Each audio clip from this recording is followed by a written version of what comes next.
বন্ধুসকল বিষ্ণু বৰা ইউটিউব চেনেললৈ সকলোকে স্বাগতম জনাইছোঁ। আজি মই আহিছোঁ শিৱসাগৰ ফুৰিবলৈ। শিৱসাগৰত কি আছে চাওঁ আহকচোন।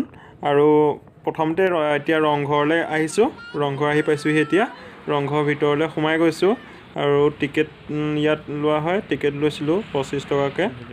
আৰু যদি আপোনালোকে অনলাইনত বুকিং কৰি আনিব বিচাৰে তেতিয়া 20 টকাকৈ পৰে, কিন্তু মই অফলাইন কৰিছোঁ তাতে গৈ। আৰু এতিয়া ৰংঘৰটোৰ বিষয়ে অলপ জনাম আপোনালোকক। এতিয়া দেখাই আছোঁ ৰংঘৰ বাকৰি, আৰু এই বিষয়ে সম্পূৰ্ণ পাই যাব ভিডিঅ'টোত। ৰংঘৰ হ'ল এটা দুমহলীয়া ঐতিহাসিক পকীগৃহ, যাক আহোম শাসনকালত পেভিলিয়ন ৰূপে ব্যৱহাৰ কৰা হৈছিল। শিৱসাগৰ চহৰৰ পৰা মাত্ৰ 3 কিলোমিটাৰমান আঁতৰত এই গৃহটো অৱস্থিত। ইয়াৰ পৰাই এসময়ত ৰাজ পৰিয়াল আৰু বিশিষ্ট ৰাজ বিষয়াসকলে বিশেষকৈ ৰঙালী বিহুৰ সময়ত অনুষ্ঠিত হোৱা ম'হ যুঁজ, শেন যুঁজকে প্ৰমুখ্য কৰি অন্যান্য বিনোদনমূলক কাৰ্যসূচী উপভোগ কৰিছিল। ৰংঘৰ এছিয়াৰ প্ৰথমটো পেভিলিয়ন হিচাপে প্ৰখ্যাত। এই গৃহটো আহোম সাম্ৰাজ্যৰ অন্যতম ৰাজধানী ৰংপুৰৰ ৰূপহী পথাৰত 1746 চনত স্বৰ্গদেউ প্ৰমত্ত সিংহৰ ৰাজত্বকালত নিৰ্মাণ কৰা হৈছিল। সৰ্বপ্ৰথম স্বৰ্গদেউ ৰুদ্ৰসিংহই কাঠ আৰু বাঁহেৰে নিৰ্মাণ কৰিছিল যদিও পূৰ্ণাংগ ৰূপত নিৰ্মাণ কৰে স্বৰ্গদেউ প্ৰমত্ত সিংহই 1746 খ্ৰীষ্টাব্দত। ৰংঘৰ নিৰ্মাণ কাৰ্য সাধাৰণতে থলুৱা পদ্ধতিৰে নিৰ্মাণ কৰিছিল। বিশেষকৈ বৰালি মাছ, বৰা চাউল, হাঁহ কণী, মাটি মাহ, অন্যান্য কিছুমান বস্তুৰ সংমিশ্ৰণকে বিশেষভাৱে চিমেণ্ট প্ৰস্তুত কৰাৰ লগতে মাটিৰে তৈয়াৰী ইটাৰ দ্বাৰা নিৰ্মাণ কৰা হৈছিল। এইটো 88 ফুট আৰু 36.5 ফুট বহল পেভিলিয়ন একেলগে বহি আহোম ৰাজপৰিয়ালে উপভোগ কৰিছিল খেল। এতিয়া আগফালৰ কণ দেখাইছোঁ ওপৰৰ পৰা ভিডিঅ' কৰি। এইখন মেইন গেট, আৰু এইখন ফুলনি হয়। ফুলখিনি বৰ ধুনীয়াকৈ ৰুই থৈছে, মানে এটা সুন্দৰ পৰিৱেশ। আমি যেতিয়া গৈছিলোঁ তেতিয়া মানে মানুহ কোনোৱে নাছিলে। ফাৰ্ষ্ট আমিয়ে লৈছোঁ টিকেট। সেয়া ম'হ যুঁজ কৰাও এটা মূৰ্তি আছিলে। এইটোৱে হ'ল ৰংঘৰ।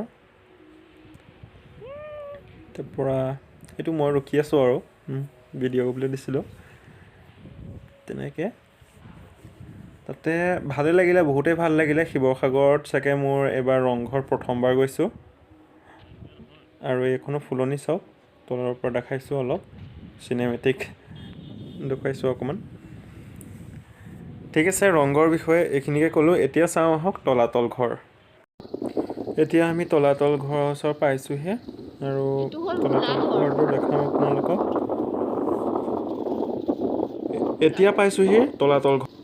তলাতল ঘৰ অসমৰ শিৱসাগৰৰ ৰংপুৰত অৱস্থিত আহোম স্বৰ্গদেউসকলৰ দ্বাৰা নিৰ্মিত এটা ৰাজমহল। এই ঐতিহ্যপূৰ্ণ ৰাজপ্ৰসাদটো আহোম ৰজা স্বৰ্গদেউ ৰাজেশ্বৰ সিংহই 1751 পৰা 1769 তেওঁ ৰাজত্বৰ কালত সজাইছিল।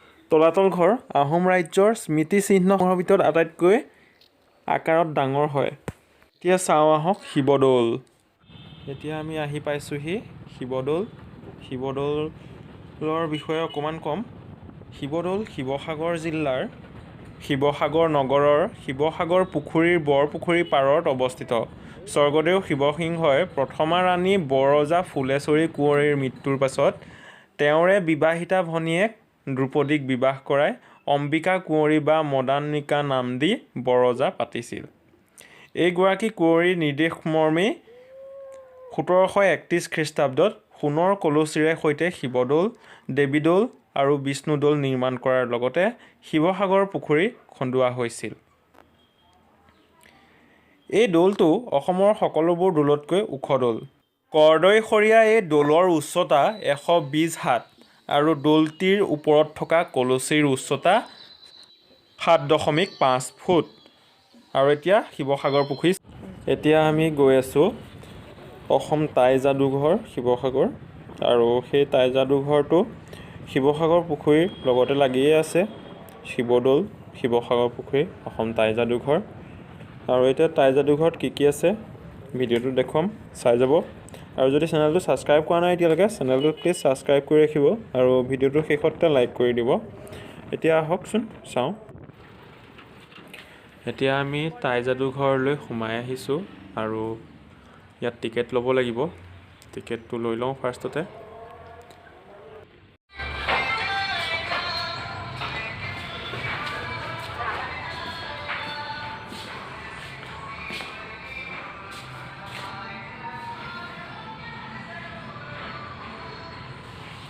এইবিলাক চব সংৰক্ষণ কৰি আনি থৈছে।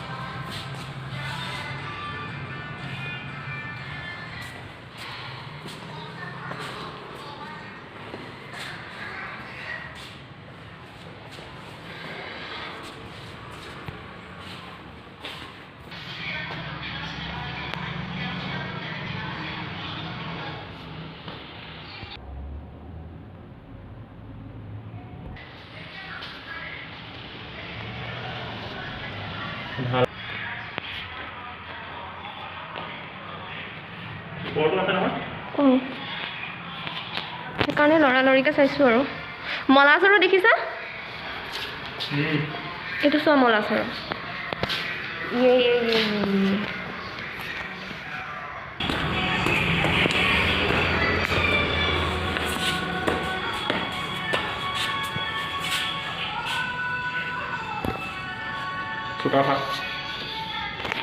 প্ৰকাণ্ড এখন বিচনী। মোবাইলতে কভাৰ কৰা নাই, গোটেইখন মোবাইলতে কভাৰ কৰা নাই জানো। ছোৱালী নিয়ে যে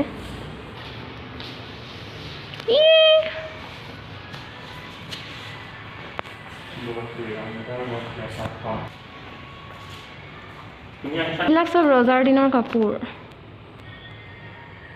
য়েছ,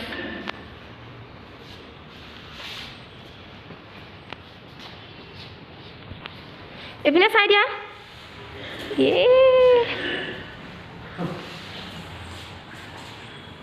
মখা এইবিলাক দেখিছা জানো? মখা কি কৰেনো এইটো মখাত? ল'ৰা ৰজা যে আছিলে, চুকাফা। মই নাজানো কিন্তু ভালকৈ নেটত চাই ল'বা। ইয়া ল'ৰা ৰজা বহি আছে, বহিবা নেকি? এইবিলাক মই কিবা এটা লৈছোঁ। পহুৰ ছালৰ ধৰা এখন, ছালেৰে বনাইছে। আঠকোণীয়া ধৰা এখন। ইমান ডাঙৰ এইবিলাক খুচৰি। এইটো কি কয়? এইপিনে লিখে যে খুলিব পাৰি। এইপিনে সাঁচি পাতৰ পুঠি আছিলে সেইবিলাক। সেইপিনে শিৱসাগৰ পুখুৰী। টাটা বাই বাই দিলোঁ আৰু একেবাৰে এতিয়া ইয়াত। এইখন ডাঙৰ বিচনীখন। এইটোৱে হ'ল শিৱসাগৰ পুখুৰী। স্বৰ্গদেউ শিৱসিংহৰ ৰাজত্বকালত তেওঁৰ দ্বিতীয়গৰাকী কুঁৱৰীয়ে বৰৰজাৰ ৰাজদণ্ড হাতত লৈ সাগৰ সদৃশ শিৱসাগৰ পুখুৰী খন্দোৱাৰ কাৰ্য আৰম্ভ কৰিছিল। 1655 তথা 1734 খ্ৰীষ্টাব্দত মানে 1655 শকৰ 18 জেঠত খনন আৰম্ভ হোৱা এই পুখুৰী খনন সম্পূৰ্ণ হৈছিল একেটা বৰ্ষৰ 6 বহাগত। পুখুৰীটো সম্পূৰ্ণ মাটিকালি 194 পুৰা, 2 বিঘা 2 কঠা 6 লেচা। পুখুৰীটো আয়তাকাৰ আছিল। আৰু এই ৰাস্তাটোত গৈ এতিয়া আমি শিৱসাগৰ কলেজ দেখিম। আৰু ইয়াৰ কাষতে জেলখন আছে। আপোনালোকে দেখি আছে সেইটো শিৱদৌল। আৰু এনেকৈ কৈ আকৌ আমি শিৱসাগৰ টাউন পামগৈ। এতিয়া আমি শিৱসাগৰ কলেজৰ ওচৰত পাইছোঁহি আৰু আপোনালোকক দেখালোঁ গোটেই ভিডিঅ'টোত শিৱদৌল হৈ শিৱসাগৰ গোটেই আয়তাকাৰ পুখুৰীটোৰ চাৰিওকাষে দেখালোঁহি। এতিয়া শিৱসাগৰ কলেজখন পাৰ হৈ আহিছোঁ আৰু এতিয়া আকৌ শিৱদৌলটোৰ ওচৰত ওলামগৈ আৰু ভিডিঅ'টো ইমানতে সামৰিছোঁ। আকৌ এটা নতুন ভ্লগ লৈ আপোনালোকৰ ওচৰলৈ আহিম। আজি এই ভ্লগটো যদি ভাল পালে তেন্তে প্লিজ এটা লাইক কৰি দিব আৰু চেনেলটো ছাবস্ক্ৰাইব